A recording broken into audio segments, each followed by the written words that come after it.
WDAF, Kansas City. Dan Henry, WDAF Local News at 11. The outlook for Kansas City, cool.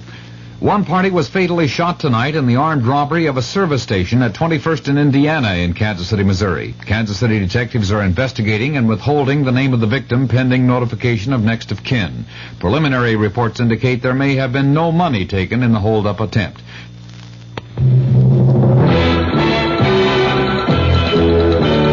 News of the hour on the hour from American Information Radio. This is Richard Wall from Los Angeles, and at this hour, President Nixon says he's given Congress and the public all relevant evidence on Watergate and related issues. And in Phoenix, Arizona tonight, the president told a Republican rally, "The time has come to get Watergate behind us and get on with the business of America."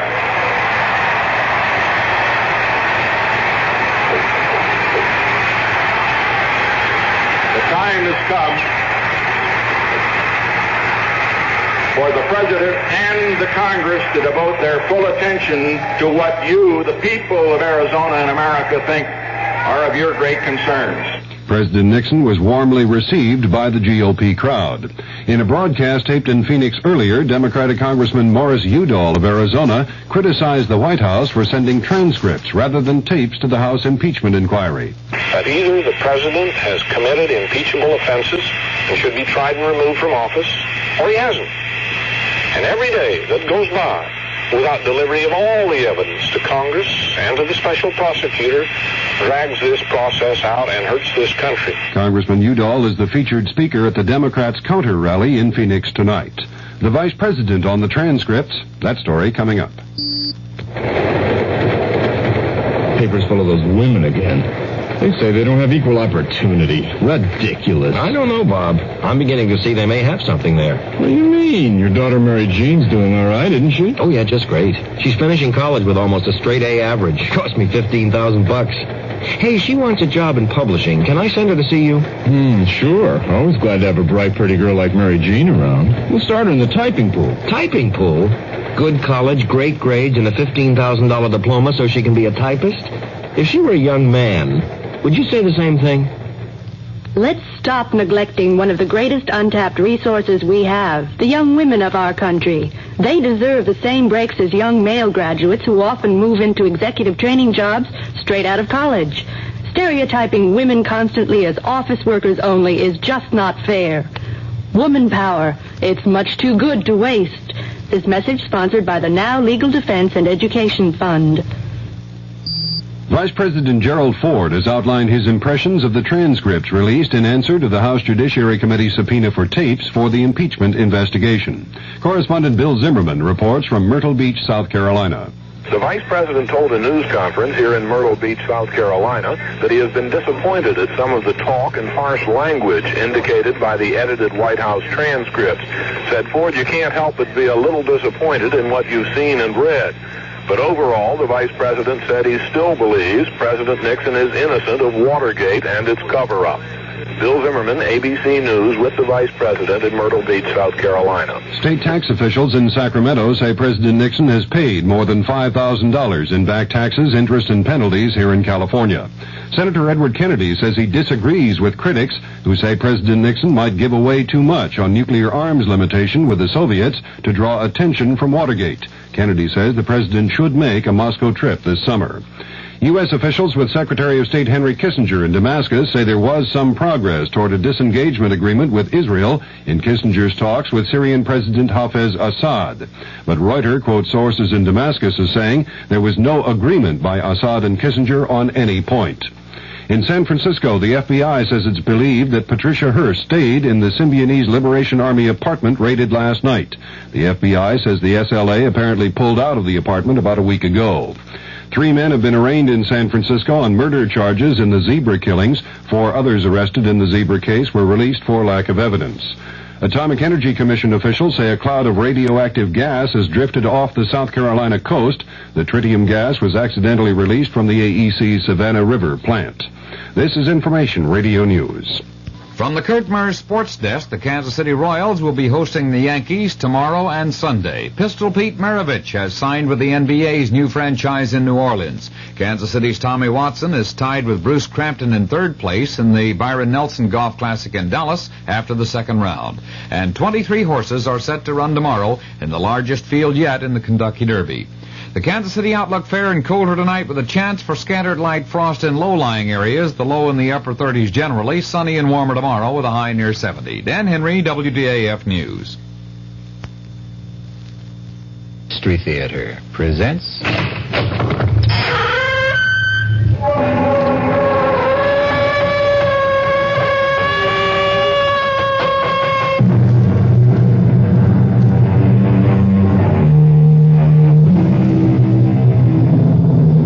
Come in. Welcome. I'm E.G. Marshall. Welcome to another hour of mystery and suspense, to a terrifying battle of wits. Our play poses a dilemma you have never faced, or are likely to face, in your lifetime. Whether to commit the murder in your heart when your mind tells you to restrain yourself. Listen to what happened to one man, Thomas Drake, who did face that dilemma, and what he did about it. Professor Mallory, if you're a friend of Emery's, you've got to tell him to stay away from my wife. Really now, Drake, I don't like to interfere in the personal life of faculty. You must. You must tell him, or I won't be responsible. I don't want to kill him. But I don't trust myself. Come now, Drake. Sensible people don't solve their marital problems like that. With murder.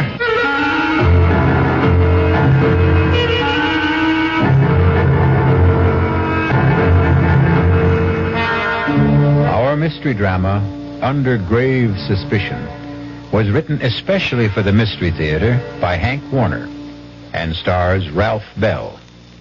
It is sponsored in part by the Kellogg Company, makers of Kellogg's Special K cereal, and by Anheuser-Busch Incorporated, brewers of Budweiser. I'll be back shortly with Act One.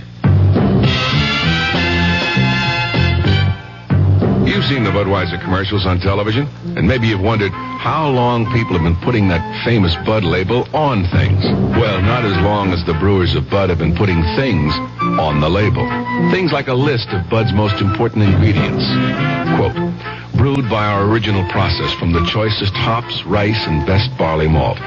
And things like the following statement. This is the famous Budweiser beer. We know of no brand produced by any other brewer which costs so much to brew and age. Our exclusive Beechwood aging produces a taste, a smoothness, and a drinkability you will find in no other beer at any price. Unquote. Yes, brewing beer right does make a difference. Read the Bud label. Taste the king of beers, and you'll agree. When you say Budweiser, you've said it all. Anheuser-Busch, St. Louis. A, we're the action corps. C, we contribute more. T's for the teamwork of our crew. I, our ideals are high. Oh, oughtn't you apply? Means it's now that we need you. A, C, D, we could go on all day.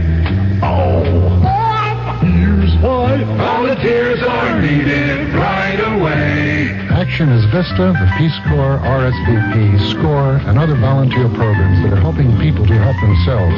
If you're trained in a skill or just have a little love to share, Action needs you. Yeah, baby. Action really needs you. Don't crawl under a rock. Get into action. Oh, yeah. This is a public service of this station and the Advertising Council.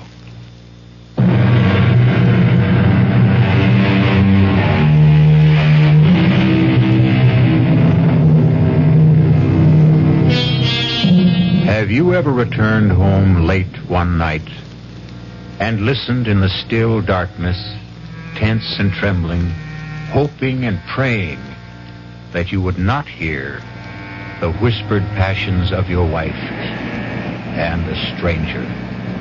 Fearful that you would not control a blinding fury to kill.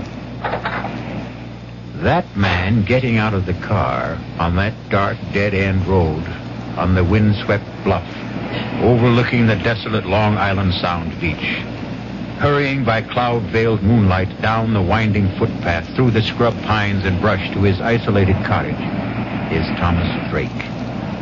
Despondent, depressed. I should have telephoned, given us some warning that I'd be home a night earlier. But deep down I had the feeling that I still couldn't trust her. And I had to find out. I hurried towards the cottage, wondering why there were no lights on. Wondering whether she was asleep, alone, or with. I walked around from the back of the house, across the gravel mound, toward the waterside porch steps, not caring whether the crunch of my footsteps could be heard inside. The only other sound was my pounding heart and the surf washing the loose gravel off the berm. The half-moon slipped behind a bank of black clouds, and in the darkness I tripped over the shovel, left lying on the gravel. I kicked it away. I went up the porch steps to the front door. I tried it. It was not locked. I stepped inside and listened. I called out, "Marianne!" The bedroom door was closed. I opened the door. I stabbed at the light wall switch. The ceiling flooded. An empty made-up bed. I went to the kitchen. Turned on the light. It was swept and tidy. The counter, the sink, the stovetop, bare and dry. Not a trace of food particles. No lingering cooking odors. The dish mop, dish towel, bone dry. I needed a drink to calm down. I reached for the bottle of bourbon in the kitchen cabinet. Poured myself a stiff one. Wondering where she was. The drink only added fuel to my slow burn. I flushed with waves of anger. I had to get out in the air to think. I put out the house lights, carried the bottle and the glass to the porch, and settled down to wait. The cool onshore wind on my face. The moon playing hide and seek with the dark clouds. The lights of Connecticut blinking across 10 miles of black water. The old field light alternating beams of green and red. It was restful. But as I nursed the bourbon, I couldn't altogether get her out of my mind. My thoughts wandering back in time, wondering if she'd left me or would, once again, like the first time, before we were married and were living together in my apartment on Manhattan's swinging east side. Two modern, sensible singles willing to give it a try.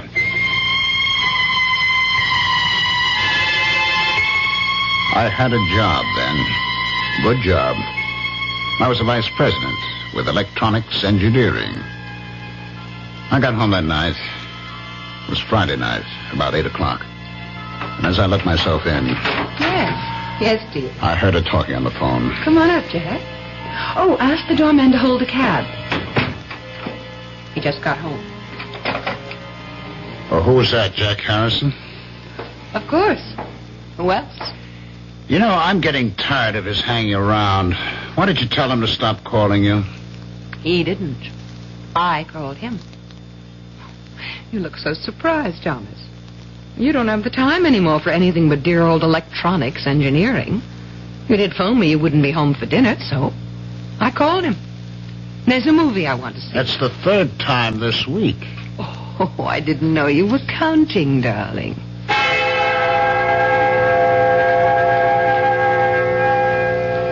I waited that night watching television, dozing fitfully.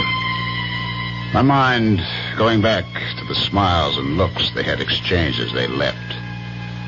I could see them after the movies going to the Purple Camellia for nightcaps and the wild rock of the panting cougars, and then senses-stimulated bodies pulsating with savage beats to spend the night with him.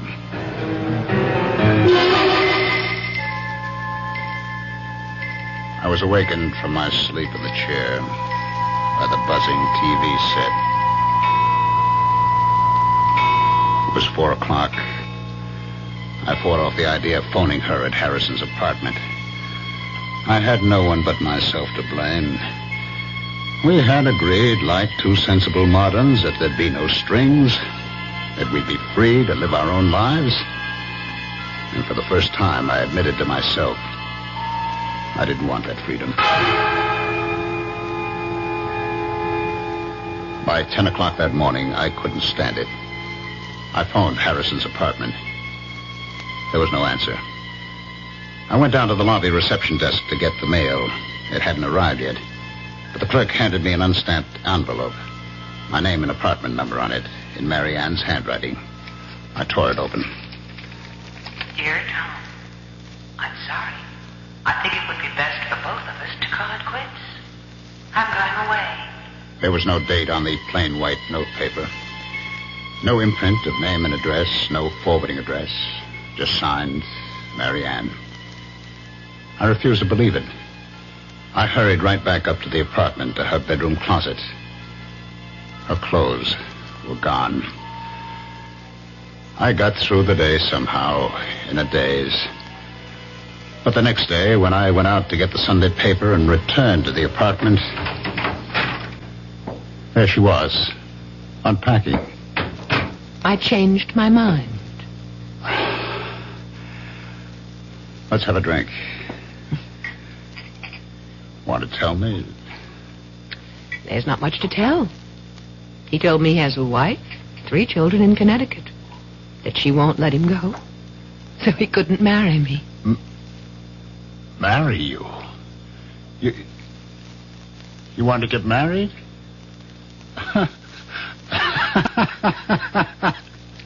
Is that all? You wanted to get married?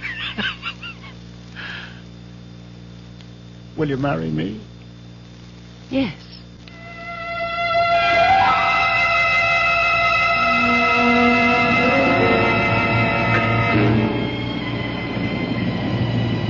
Now, here I am, waiting once again.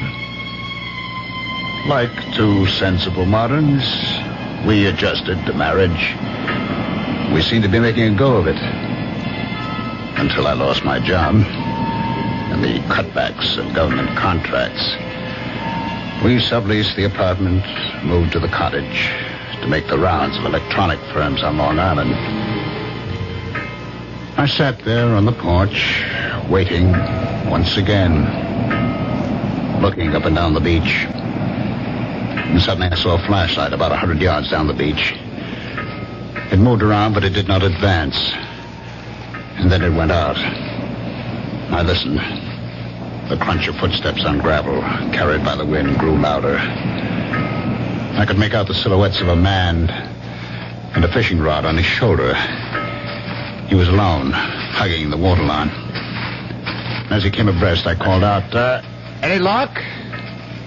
It was Professor Mallory of the State University Marine Laboratory at nearby Flax Pond. Oh, not a thing. I was hoping to pick up a striper. Line got snarled and the reel too tangled to bother with tonight. Well, I'm just having a nightcap. Did you join me, Professor? Yeah, I could stand one short one. Getting a bit nippy. We talked. He sipped his whiskey.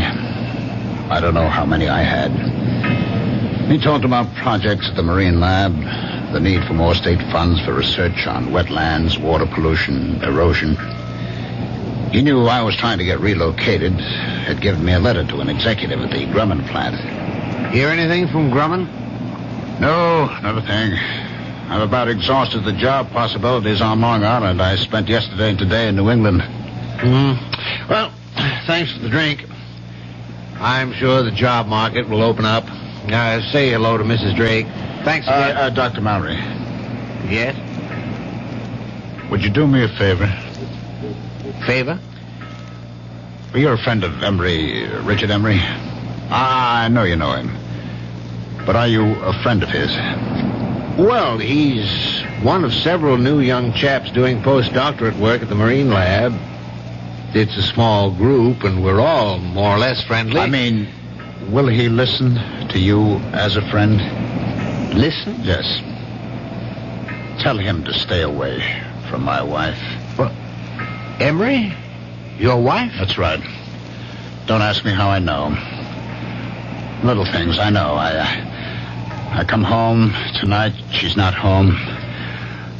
I know. Well, it's a rather personal matter. I don't feel I have the right to meddle in the personal affairs of a faculty member. If he doesn't, I'll kill him. Now, Drake, don't talk like that. Sensible people don't solve such problems like that. That's what I always thought, but now... Look, Drake, if you don't mind my giving you some advice, why don't you just get a divorce? Or a separation? You just tell Emery to stay away from her. You must tell her, Mallory. You must. I don't want to kill her, but I'm afraid. There'll be a breaking point. You tell him, Mallory, tell him.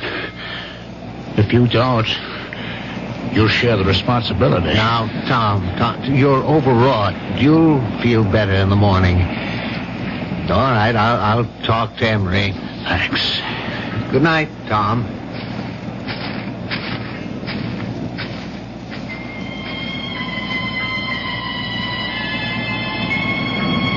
I picked up the bottle. It still had about one drink in it. I walked down to the waterline. I swallowed what was left in the bottle. And with swelling anger, I flung it into the waves.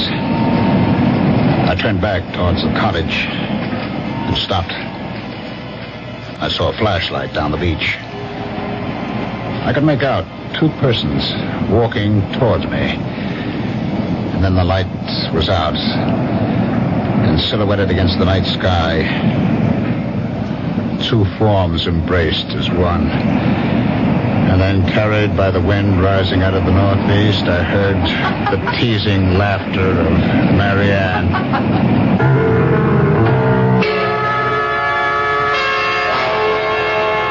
Well, there may be laughter in the wind, but for poor Tom, this is no time for levity. Wonder whether he knows that it's an ill wind and will blow him no good. I'll be back shortly with Act 2. Breakfast in the morning, Kellogg's has that wholesome taste to get you up and grinning. This is Jerry Coffer for Kellogg's Special K. You know, for years we've been talking about the Special K breakfast, a great way to start the day if you have a weight problem. You may have seen or heard our latest commercials, which symbolize the problem of being a few pounds overweight by using this ball and chain. That's the sound effect. But so many people have come to know the Special K breakfast that can help solve weight problems, they sometimes forget that Special K is America's favorite high-protein cereal. It has 8 essential vitamins and iron, and so delicious that lots of folks, kids as well as adults, eat Special K just for the sheer good taste of it.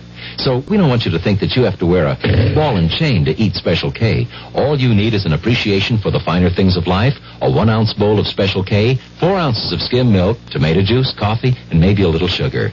The Special K breakfast can help you lose weight all by itself, but it really is a good start. Who knows how to help you solve your shopping problems? The Better Business Bureau knows. Wednesday, 10 o'clock. I'm back at the office working on the case when my secretary brings me the mail. Thanks, kid. The usual stuff. Then I see it. It's addressed to me, resident. Inside, a fake rabbit's foot. The pitch, a $2 donation or send back the rabbit's foot. My problem, what to do about it. I'll help you with good advice from the Better Business Bureau. Oh, yeah? Spill it. If you receive unordered merchandise in the mail, you are under no obligation to return it or pay for it. Thanks, pal. You're okay. Just another consumer tip from your Better Business Bureau.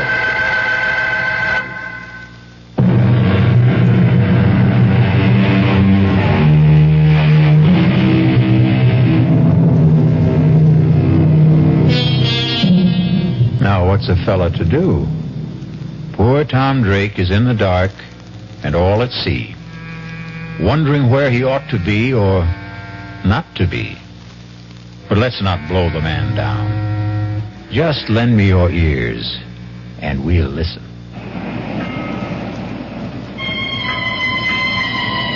Their embrace in the dark was brief. And they started walking towards the cottage without using the flashlight. For a split second, I thought of walking towards them for a showdown. But Mallory's promise to talk to Emery made me put aside the impulse. I ducked behind a line of boulders that formed a breakwater above a high water line. They stopped in front of the cottage. From behind the boulders, I watched and listened. That was a good hike. Yeah. Let's go inside. Oh, let's sit out here for a while. It's such a beautiful night. I'd like a cigarette. Okay. He sat down beside her, struck a match, cupped it in his hands and held it to the cigarette in her lips. In the glow from the match flame, her face flushed, her eyes dreamy with desire. I knew I would never give her up. I'm going out to Montauk next week. It's a long Monday holiday weekend. How about coming with me? I'd love to, but I'll have to figure out some excuse to be away. Figure out? Well, that shouldn't be any problem. You're pretty clever about such things. I'll think of something. I couldn't help thinking she was pretty clever about such things. Like the night she went with that very clever Harrison leading her on. I'd never forget that Friday night. And now, another Friday night. Come on, let's go inside. You said he won't be back tonight. Oh, relax, Richard. You mean to tell me you prefer this cold gravel to a nice, comfortable couch? Come on, Marianne. Oh, what's wrong with staying out here? Omar Khayyam was content with a jug of wine, a loaf of bread beneath a bough. Oh, not bad, not bad. The laughter broke off suddenly. I saw the glowing tips of two flipped cigarettes. And then... Kiss me, Richard. Oh, I'm crazy about you. Stop it! Stop it! Tom! What are you... Marianne, go inside. Go inside, I tell you. Now, wait a minute. Why? If you have anything to say, you can say it here in front of Richard. Go inside. Let go of my arm. Now, listen, you leave her alone. Let go of her! He broke my grip on her arm and pushed me away. His shove made me slip to my knee. I came up swinging at his face and missed. He pinned my arms from behind. Now, listen, what's the matter with you? Are you crazy? I broke out of his grip, stepped back from him, and fell across the shovel. I grabbed the handle, jumped up. No! And swung at Emery. Too late for me to stop the swing. No! As she rushed in between us, the sharp edge of the shovel hit her in the back of the head. Oh, my God. I stood there, holding the shovel, unable to move, my eyes fixed on her face as Emery knelt down over her with the flashlight. I watched her face and prayed she wouldn't die. I trembled with fear and anguish, telling myself this couldn't be. It was a nightmare. Emery turned the flashlight on me, studied my trembling lips, my glazed eyes fixed on Marianne. She's dead. I heard him, but didn't answer. I couldn't take my eyes off her. Drake, did you hear what I said? She's dead. You killed her. You better go in the house and call the police. I looked at him, puzzled. My mind, my eyes, my memory playing tricks on me, wondering who he was. Harrison? Jack Harrison? Mocking me the night he took her to the movie, telling me we'll be back. What's the matter with you, Drake? Don't you hear me? Call the police. I'll tell them. I'll say it was an accident. She tried to steal. I don't think you've heard a word I said. I'll call the police myself. Where are you going, Harrison? Call the... Who's Harrison? I'm Emery, Richard Emery. Drake. I'll be right back. Don't turn your back on me. What? He looked back as I swung the shovel, his mouth open, his eyes unbelieving. He went down. I hit him again. He was still, lying on his face. I staggered, gasping for air, my head pounding, thousands of pinpoints of light exploding inside my head. I sank down on the steps of the porch, holding my head in my hands, trying to clear my head, groping to recall, understand what had happened to me, to them. Slowly, the horror of it all returned. Marianne was dead. I turned the other body face up. It was not Harrison. It was Emery.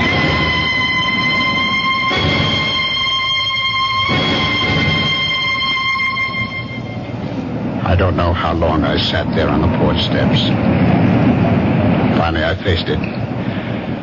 I decided to try to get rid of the bodies, bury them temporarily in the gravel berm. I'd have to get a small boat, that rowboat, in the woods just above the flood water line stored by one of these summer residents.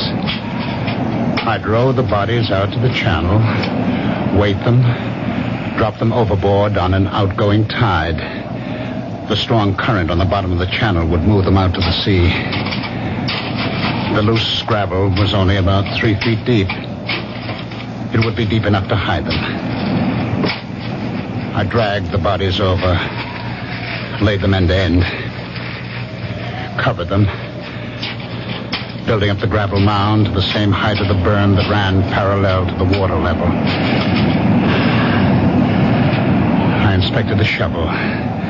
The metal glistened clean, no sign of blood or hair.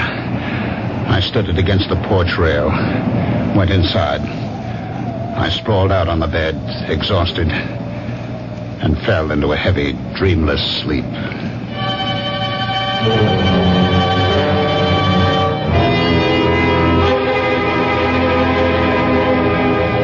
I woke up the next morning about an hour after sunrise. My mind clear, instantly aware of what had happened, what I had done. I jumped off the bed, went to the porch door, looked at the gravel graves on the burn. It looked natural, peaceful, like a cemetery. I knew what I had to do. I put on the coffee, showered, changed my clothes. Became aware that her clothes were still hanging in the closet. I got the old note she had left me on that weekend with Harrison. Read it over and over as I had my coffee on the kitchen counter. I turned on the radio for the weather. The Bureau reports Hurricane Gilda moving past Cape Hatteras, leaving a devastating... I placed the note on the counter, carefully spilled a spoonful of coffee on the counter, wetting a large corner of the paper, and then blotted it with a paper towel. I knew I'd have to keep checking the weather. But first, get rid of her clothes. I put them in a large plastic garbage bag. I knew I'd have to stay close to the cottage until I got rid of the bodies. Lay in a supply of food, so I drove to the supermarket, put the clothes into the collection bin of the Salvation Army on the parking lot. I did my shopping and was back in less than an hour. I went up to where the rowboat was on the bank of trees. It looked all right. Aluminum, light enough to drag. The oars were in it, and burlap fish bags, strong enough to hold the rocks I'd use for weights. I'd have to wait until dark to move the bodies. In the meantime, I could move the boat. It was a couple of 100 yards. I placed the boat on top of the grave. By nightfall, the Coast Guard was sending out small craft warnings, and all through the night, I was glued to the radio for weather checks, feeling trapped, helpless to do what I had planned. I finally fell asleep on the couch. I was awakened by the Sunday morning church music and a loud knocking on the porch door. Hey, are you in now? I didn't recognize the voice. I hesitated. The knocking stopped. I heard him walk down the porch steps. I put on my shoes, went to the door. He was sitting on the edge of the transom of the boat, his back to me, smoking a cigarette, fishing pole across his knees. It was Mallory. He turned. Didn't wake you, did I? I heard the radio. I thought I'd stop by. Feel all right? Okay now, but yesterday, what a head. All day. How about some coffee? Oh, thanks, but I've got to get back to the lab. I didn't know you had a boat. Well, it's not mine. Belongs to the Johnsons. I saw a couple of kids dragging it out of the patch of trees up there. They ran when I started towards them. Thought I'd better keep it here for them. I guess it's safe enough here, unless we get that hurricane. I'd pull it up on higher ground if the weather gets worse and Gilda doesn't move out to sea. Well, I'm glad to see you feeling better. Dr. Mallory, did you get a chance to talk to Emery? No. Matter of fact, I haven't seen him. I stopped by his room Friday night after I left you. He wasn't in. I left a note to call me. I didn't hear from him all day Saturday. He wasn't in Saturday night. Not in his room this morning either. It's not like him to go off without a word. I've been thinking over, Dr. Mallory. It's no use talking to Emery. I can't keep it tied to me. She's left me. Oh, did she? I'm sorry. Perhaps for the best. Well, she didn't get home Friday night and left me a note. Found it in the kitchen Saturday morning. Is she leaving you for Emery? She didn't say. I see. Well, I'm sorry, Drake. I really am.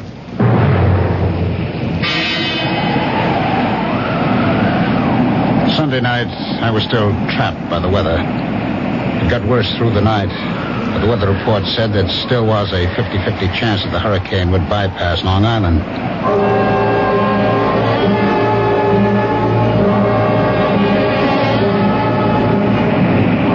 About noon the next day, the wind died down. I stood there by the rowboat, wondering whether I should take the chance in broad daylight. Long Island Sound was still, calm as a lake. I heard a helicopter coming across Crane Neck. Routine patrol of the shore. I could read Suffolk Police. And then Dr. Mallory coming down the beach towards me. I stood there waiting for him. Well, I'm glad I found you home, Drake. I've just been answering more job ads. Yeah, have you heard from Mrs. Drake? A letter, perhaps? A phone call? Why, no, I haven't. Well, I'm getting really concerned about Emery. No one at the lab has seen him or heard from him for 3 days. This morning, I looked through his room. His clothes, his suitcases were there. I can't understand. I was hoping if you'd heard from Mrs. Drake and knew where she was, I'd ask her if she had any idea about where Emery might be. Well, I do have her mother's phone number in Ohio and her sister's in Connecticut. If you don't mind. Do you want to call from here? Thanks, but I'm on my way to the village hall to see Police Chief Raymond. I stood there watching him make his way along the beach to the village hall at the old field lighthouse, wondering just what he'd tell Chief Raymond. Well, You know what they say. The path of gory murder leads but to the grave. What do you suppose will happen to Tom Drake? Will he be like that comedian who murdered people with stolen jokes and was hanged by his wits' end? I'll be back shortly with Act 3. Hi, Ms. Goldilocks here. Professionally taste-testing diet drinks can be very difficult, but I've just had to bear with it. Then I found sugar-free Diet 7-Up. It doesn't taste like other diet drinks. It's fresh, light, natural, delicious. Sugar-free Diet 7-Up tastes so good that I've taste-tested it hundreds of times, and each time I've given it my seal of approval. Yes, this one's just right. You finally made your gift list. Your neighbor's child is 2, your niece is 6, and nephew is 7. But before you go to the toy store, there's something else you should do. Write Toys, Washington, D.C., 20207 for a free booklet on toy safety. That's Toys, Washington, D.C., 20207. This message is brought to you by the U.S. Consumer Product Safety Commission.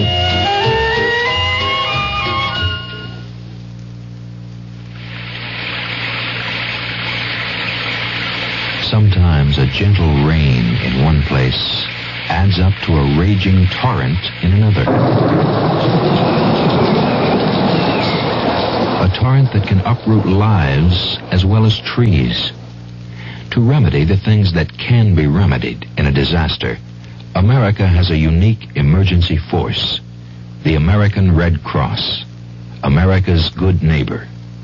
Red Cross is on call 24 hours a day, every day, to cope with emergencies, whether they're on the next block or a continent away.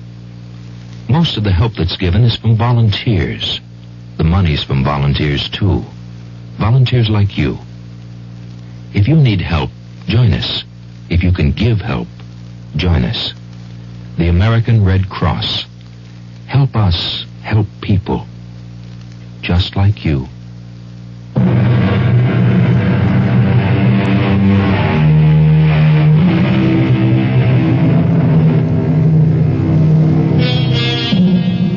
The lot of most policemen is not a happy one. Wonder how Police Chief Raymond will receive Professor Mallory. Will he use the right bait and make a haul, or lose hook, line, and sinker? Let's follow our troubled professor and find out. What's this all about?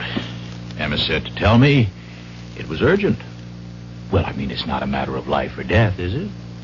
I hope not. Ooh, well, you sound like you're not so sure. I'm not, but I am getting worried.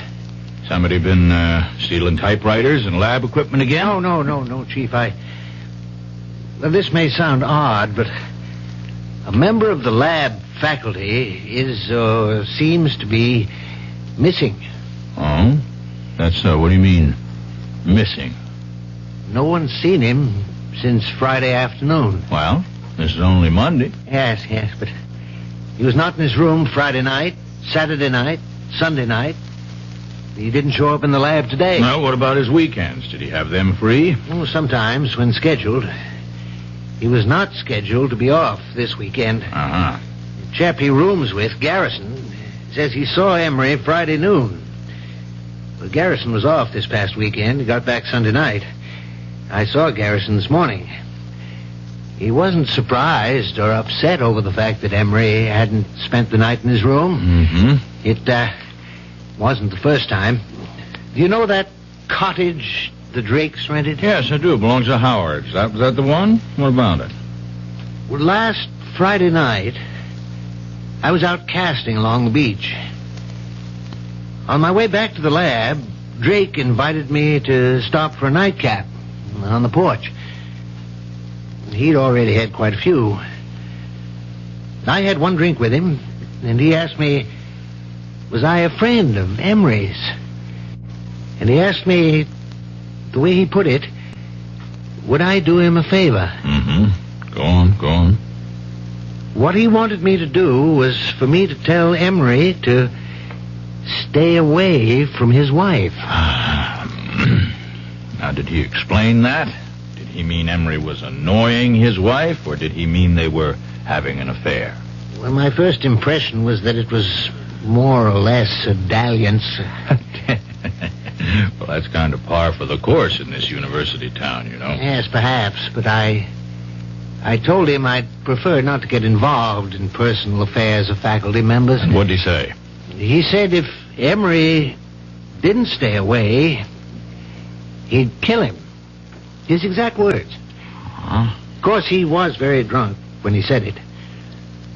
I told Drake to calm him down, that I'd talked to Emery. Yes, I see. Well, now, what about Mrs. Drake? Was there anything said to indicate whether she was inside the cottage while Drake was blowing his top this way to you? No. There were no lights on inside. Matter of fact, Drake made it clear that she was not home. He implied, without mentioning Emery by name, that she was out somewhere with him. Well, in that case, she could have some idea about where he might be. That occurred to me. I went back there yesterday morning with that in mind. And did she? She wasn't there. Drake told me she'd left him. He said she didn't come home at all Friday night. He said he found a note from her in the kitchen Saturday morning. Well, that's quite a coincidence, to say the least. Did the note say she'd gone away with Emery? Well, Drake didn't show me the note, but as much as said there was no mention of Emery. Have you been to the cottage since yesterday? I stopped there on my way here. Drake says he hasn't heard a word from her. No mail, no phone call. But I asked him, would she perhaps have gone to her parents' home, to a relative? He gave me these phone numbers. Oh, yes, let me see that. Ohio and Connecticut. You think we ought to call them? No. I'll drop in on Drake. I'd rather he made the call. You see, if we can't locate Mrs. Drake and you don't hear from Emery, that leaves us with 2 missing persons. We'll put out an all-points teletype alarm, full descriptions and photos. I'll keep you posted, Mallory.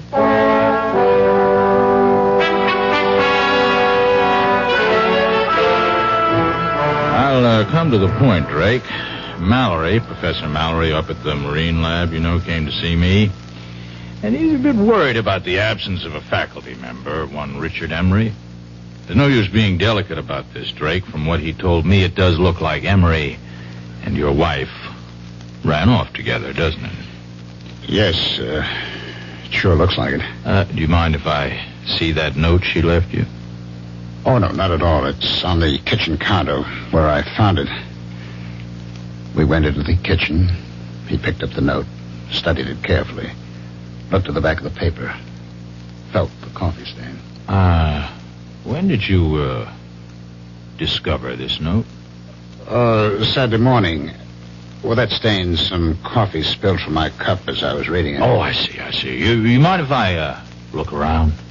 Oh, go right ahead. I followed him into the bedroom. He looked through her dresser, the closet, the night table. Well, her clothes are gone, all right. I was looking for a letter she might have received from a friend or relative, inviting her for a visit for a few days or a week. I mean, did she mention such an invitation to you? No. Well, if she did get such a letter, she could have taken it with her. I mean, have you called her parents or her sister? Well, frankly, no. I was hoping I wouldn't have to do that, when she'd come back, or write or phone. Well, if they don't turn up in a week or two, we might perhaps go on the assumption that they're dead. You see? And start a search for their bodies. You don't think... Well, look, Chief, I was drunk when I told Mallory... No. I don't think you killed them. Of course not. What would you do with the bodies?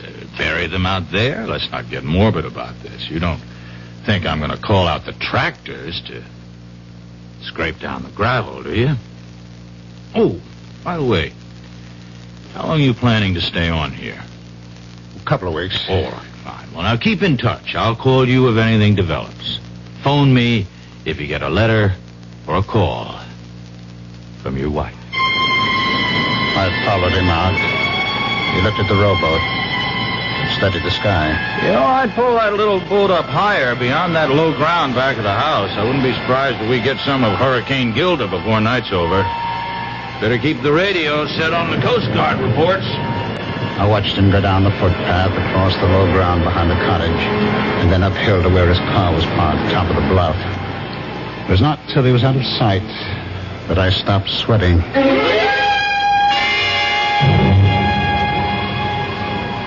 It stayed calm, windless, an oppressive silence hanging over the water and the land. The sky was sunless, gray, not a cloud in sight. I'd heard of the calm before the storm, but I'd never seen it.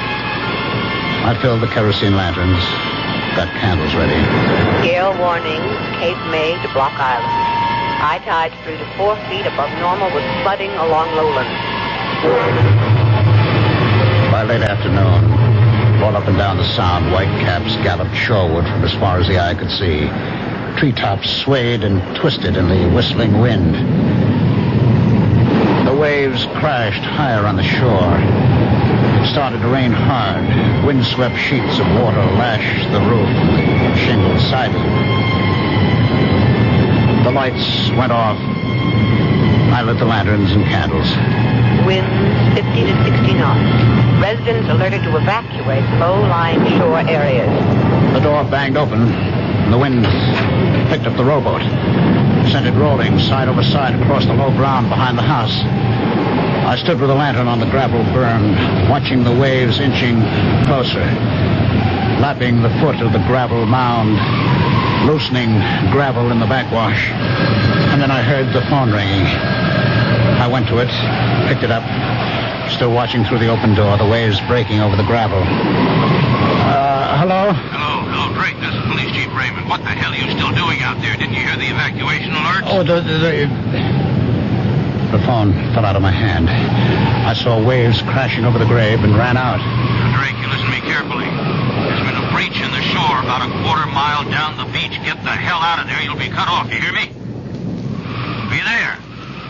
Hello? Hello? I must have forget that idiot. Well, better get going with the motorboat.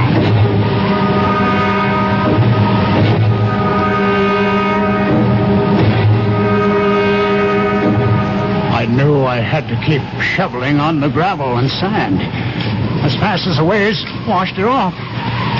But for every shovelful I threw on the grave, the waves washed off too. I lost track of time. I knew I had to keep at it to keep the grave covered.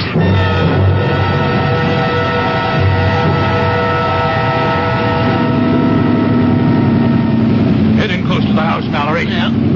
Ray! Ray! All right, let's go ashore. Nose it into the bank. You better bring your flash. All right.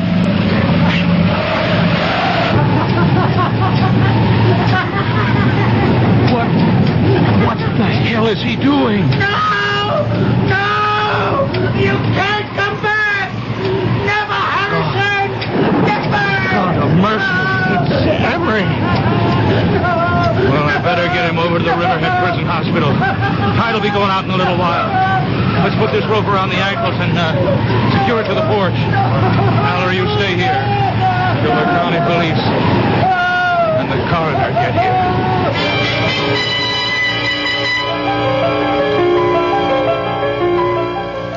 Chief, I'm at the morgue at Riverhead. Dr. Henderson of the police lab gave me an envelope to get to you. He said you wanted an analysis report in a hurry. That's right. What's it say? Read it to me. It says, the coffee stain is less than a week old. The ink is at least a year old. Well, thanks, Mallory. By the way, do me a favor, will you? Leave a note to Highway Superintendent Murphy in the State Office building. And tell him I said, I won't be needing those tractors.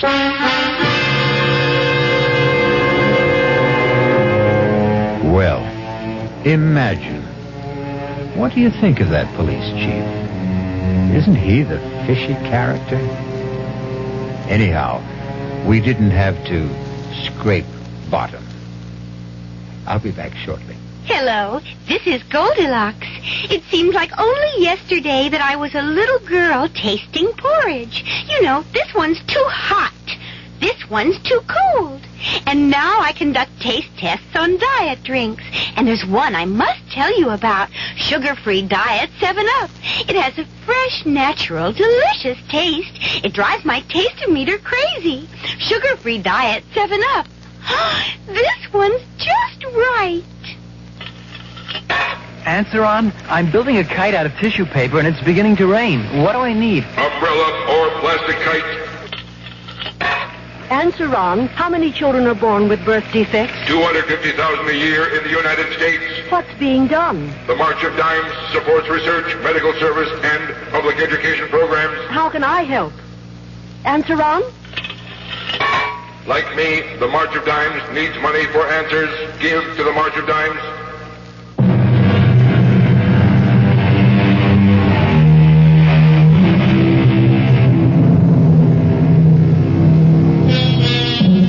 Still in a dilemma?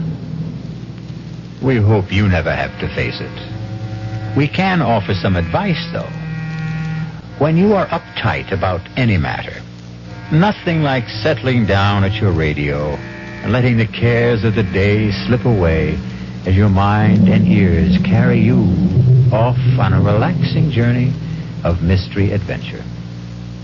Our cast included Ralph Bell, Patricia Wheel, Robert Dryden, and William Redfield. The entire production was under the direction of Himan Brown. And now, a preview of our next tale. No, I want to know. I'm afraid he had the head impaled on a pike and left to wither on the battlements. The body, of course, was interred. Oh, my God. Nasty types they were in those days. How old was she? Oh, see, I think I remember. Oh, yes, 24. Just my age. So young to die and be buried forever. Well, the legend is, of course, that she hasn't been. You mean she haunts? Oh, rather. She was quite a horsewoman, history tells us. And any night, but particularly when the moon is full, she rides the grounds, searching for her lost head. Radio Mystery Theater was sponsored in part by new sugar-free Diet 7-Up. This is E.G. Marshall inviting you to return to our Mystery Theater for another adventure in the macabre. Until next time, pleasant dreams.